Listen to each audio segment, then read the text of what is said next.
Located next to the offices of the City of Luxembourg's Service Autobus bus department, the Trams Musée takes visitors on a fascinating journey through the past, present, and future of public transit in Luxembourg. Discover trams and buses restored to perfect condition, a collection of 1 to 8 scale models, and a large exhibition area. The vehicles on display were first collected in the early 1960s, when it was planned to discontinue the tram system in favor of buses. The City of Luxembourg's 1,000-year anniversary, 1963, and the last journey by an electric tram, 1964, led to the production of extraordinarily accurate 1 to 8 scale models of the trams in the workshops of the Service Autobus. Following this, other model trams and buses were built. Looking at these intricate models, visitors can appreciate how these vehicles have changed over time.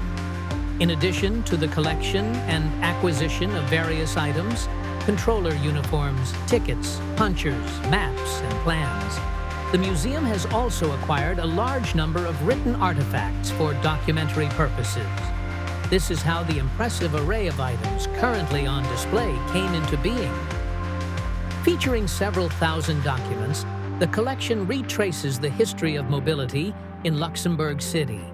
Today, the museum has 2 operational electric trams, 2 tram engines, a life-size replica of a horse-drawn tram, 2 buses, and a spectacular Ford wagon used for catenary maintenance.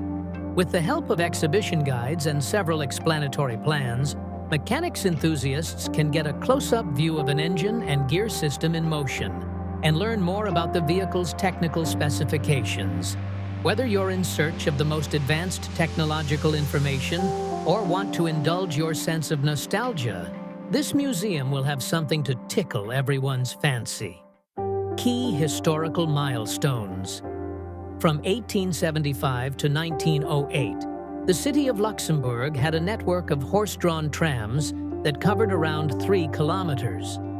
The official launch of an electric tram network in August 1908 brought about the end of horse-drawn trams and a complete replacement of the existing infrastructure. On 5 September 1964, Luxembourg City's electric trams were then replaced by buses.